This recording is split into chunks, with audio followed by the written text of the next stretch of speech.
प्यारे दर्शकों नमस्कार। तारीख आज 24 दिसंबर 2024, दिन मंगलवार, हिंदी तिथि पौष माह, कृष्ण पक्ष नवमी तिथि। आइए नजर डालते हैं उत्तराखंड की तमाम बड़ी खबरों पर। उससे पहले यदि आपने अभी तक इस चैनल को सब्सक्राइब नहीं किया है तो अभी सब्सक्राइब करके इस वीडियो को लाइक जरूर करें। और हाँ, वीडियो को पूरा जरूर देखें क्योंकि वीडियो के अंत में हम आज के इतिहास पर भी नजर डालेंगे। तो चलिए शुरू करते हैं। नरेंद्र जी उत्तराखंड हाईकोर्ट के नए मुख्य न्यायाधीश नियुक्त, केंद्र ने जारी की अधिसूचना। आंध्र प्रदेश हाईकोर्ट के न्यायाधीश नरेंद्र जी को उत्तराखंड हाईकोर्ट का मुख्य न्यायाधीश नियुक्त किया गया है। केंद्र सरकार ने 23 दिसंबर को इस संबंध में अधिसूचना जारी की। सुप्रीम कोर्ट की कॉलेजियम ने सितंबर 2023 में इस सिफारिश को केंद्र को भेजा था। जस्टिस नरेंद्र जी 2015 में कर्नाटक हाईकोर्ट के न्यायाधीश बने थे। वे 30 अक्टूबर 2023 को आंध्र प्रदेश हाईकोर्ट में स्थानांतरित हुए। उनकी न्यायिक सेवा का अनुभव व्यापक है। उनके नेतृत्व में उत्तराखंड हाईकोर्ट को नए आयाम मिलने की उम्मीद है। फिलहाल जस्टिस मनोज कुमार कार्यवाहक मुख्य न्यायाधीश के रूप में सेवा दे रहे हैं। उत्तराखंड नगर निकाय चुनाव, 23 जनवरी को वोटिंग, 25 जनवरी को रिजल्ट, आचार संहिता लागू। उत्तराखंड में नगर निकाय चुनाव की तारीखों का ऐलान हो चुका है।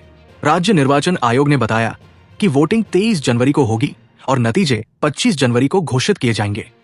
चुनाव की घोषणा के साथ ही प्रदेश में आदर्श आचार संहिता लागू हो गई है। 27 से 30 दिसंबर के बीच नामांकन प्रक्रिया होगी। 31 दिसंबर को नामांकन पत्रों की जांच की जाएगी और 2 जनवरी को नाम वापसी की आखिरी तारीख रखी गई है। राज्य में कुल 112 नगर निकाय है जिनकी मतदाता सूची तैयार हो चुकी है। उधम सिंह नगर में 19 और बागेश्वर में सबसे कम 3 नगर निकाय हैं। राष्ट्रीय खेल 28 जनवरी से, खिलाड़ियों की सूची अब तक अधूरी। उत्तराखंड में 28 जनवरी से शुरू हो रहे 38वें राष्ट्रीय खेलों की तैयारियों के बीच खिलाड़ियों की सूची अब तक फाइनल नहीं हुई है। 34 खेलों में राज्य का प्रतिनिधित्व करने वाले खिलाड़ियों के चयन के लिए फाइनल ट्रायल 5 से 10 जनवरी के बीच होगा। खिलाड़ियों को लेकर असमंजस की स्थिति बनी हुई है। ओलंपिक संघ के अध्यक्ष महेश नेगी ने बताया कि बाहरी खिलाड़ियों को शामिल करने की योजना है ताकि पदक जीतने के अवसर बढ़े। अर्जुन अवार्डी सुरेंद्र सिंह कनवासी ने इस पर सवाल उठाए हैं। खिलाड़ियों की सूची जारी न होने से तैयारियों पर असर पड़ रहा है। देहरादून में विकास कार्यों का लोकार्पण, जाम से निजात के प्रयास। मुख्यमंत्री पुष्कर सिंह धामी ने देहरादून में 188.07 करोड़ रुपए की 74 योजनाओं का शिलान्यास और लोकार्पण किया। इनमें 4 ईवी चार्जिंग स्टेशनों समेत 36 कार्यों का उद्घाटन और 38 कार्यों का शिलान्यास शामिल है। देहरादून को आदर्श शहर बनाने के लिए पार्किंग स्थलों का विकास किया जा रहा है। जाम की समस्या से निपटने के लिए 11 करोड़ रुपए की लागत से ऑटोमेटेड पार्किंग का शिलान्यास हुआ। मुख्यमंत्री ने बाल भिक्षावृत्ति निवारण के लिए 3 रेस्क्यू वाहन भी रवाना किए। पर्यावरण संरक्षण के लिए 30 इलेक्ट्रिक बसों का संचालन और 7 नए ईवी चार्जिंग स्टेशन बनाने की योजना है। स्मार्ट शौचालय और स्मार्ट स्कूल भी बनाए जा रहे हैं। अमित शाह के आम्बेडकर बयान पर मचा बवाल। हरीश रावत ने केंद्रीय गृह मंत्री को घेरा। शीतकालीन सत्र में गृह मंत्री अमित शाह द्वारा BR आम्बेडकर पर दिए बयान के बाद विवाद बढ़ गया है। कांग्रेस और विपक्षी दलों ने इसे आम्बेडकर का अपमान बताया। उत्तराखंड के पूर्व मुख्यमंत्री हरीश रावत ने 23 दिसंबर को हरिद्वार में प्रेस वार्ता कर शाह पर निशाना साधा। उन्होंने कहा कि ये बयान संविधान दिवस के उद्देश्यों के विपरीत है। कांग्रेस ने आम्बेडकर के विचारों को जनवरी से जनवरी तक पहुंचाने के लिए जिला स्तर पर कार्यक्रम आयोजित करने की योजना बनाई है।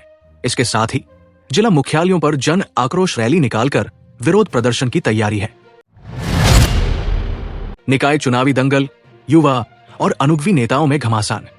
निकाय चुनावों में टिकट के लिए युवा और अनुभवी नेताओं के बीच खींचतान चल रही है। भाजपा और कांग्रेस में दावेदार अपने पक्ष में तर्क दे रहे हैं। युवा नेताओं का कहना है कि निकाय चुनाव उन्हें जनप्रतिनिधित्व का पहला मौका देता है, जबकि अनुभवी नेताओं का तर्क है कि उनके पास अनुभव अधिक है और अवसर सीमित है। दोनों दलों के पर्यवेक्षकों और नेतृत्व के लिए उम्मीदवारों का चयन चुनौतीपूर्ण है।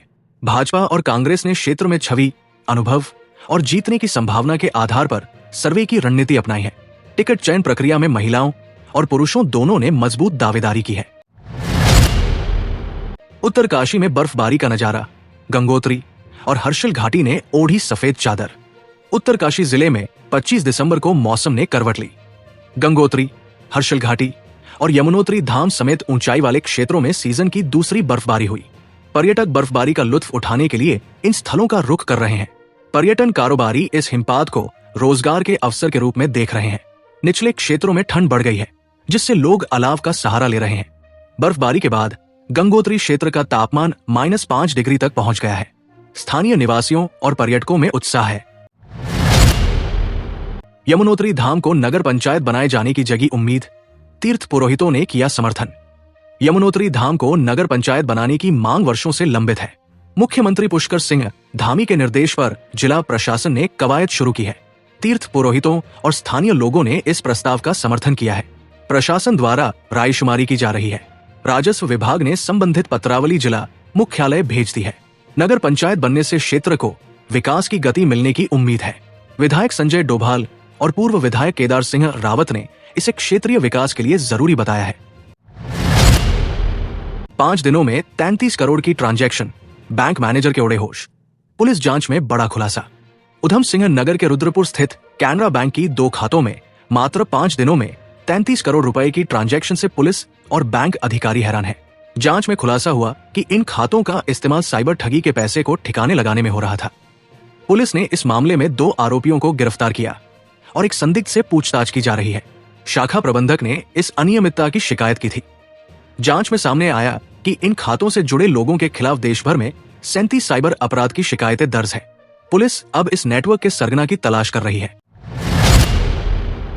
बीजेपी जल्द घोषित करेगी निकाय चुनाव कैंडिडेट्स। 24 और 25 दिसंबर को पर्यवेक्षकों की बैठक होगी।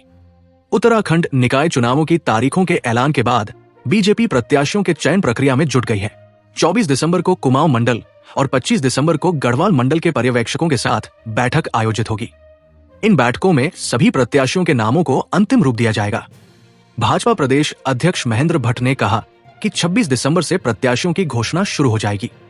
इस बार पार्टी ने पारदर्शी और चरणबद्ध प्रक्रिया अपनाने का निर्णय लिया है। हाई कोर्ट ने 2906 शिक्षक पदों पर भर्ती मामले में शासन से मांगा जवाब। सुप्रीम कोर्ट का आदेश फिर उठा। उत्तराखंड में शिक्षक भर्ती के 2906 पदों को लेकर हाई कोर्ट ने शिक्षा निदेशालय और शासन से 24 दिसंबर तक जवाब मांगा है। NIOS से DLED उम्मीदवारों को भर्ती में शामिल न करने का मामला एक बार फिर उठा है। सुप्रीम कोर्ट पहले इन्हें पात्र मान चुका है, लेकिन शासन ने इन्हें भर्ती प्रक्रिया से बाहर कर दिया। 5 चरणों में भर्ती प्रक्रिया पूरी होने के बावजूद ये मुद्दा विवादों में है। NIOS अभ्यर्थियों ने अब हाईकोर्ट का दरवाजा खटखटाया है, जिसने शासन से स्पष्ट कारण मांगे हैं। रेलवे ग्रुप डी भर्ती 32,438 पदों के लिए 23 जनवरी से आवेदन प्रक्रिया शुरू। रेलवे भर्ती बोर्ड ने 32,438 ग्रुप डी पदों के लिए भर्ती का शॉर्ट नोटिस जारी किया है। आवेदन प्रक्रिया 23 जनवरी 2025 से शुरू होगी और 22 फरवरी 2025 को समाप्त होगी। आवेदन करने वाले उम्मीदवारों को 10वीं पास या NCVT से राष्ट्रीय प्रशिक्षुता प्रमाण पत्र NSE आवश्यक है। उम्र सीमा 18 से 36 वर्ष है, जिसमें RRB नियमों के अनुसार छूट दी जाएगी। विस्तृत जानकारी के लिए उम्मीदवार रेलवे की आधिकारिक वेबसाइट पर विजिट कर सकते हैं। सोने और चांदी के दामों में उछाल। 3 दिनों की गिरावट के बाद सोना 78,700 रुपए पर पहुंचा। सोने की कीमतों में 3 दिनों की गिरावट के बाद तेजी देखी गई। सोमवार को राष्ट्रीय राजधानी में सोने का भाव 570 रुपए बढ़कर 78,700 रुपए प्रति 10 ग्राम पर पहुंच गया।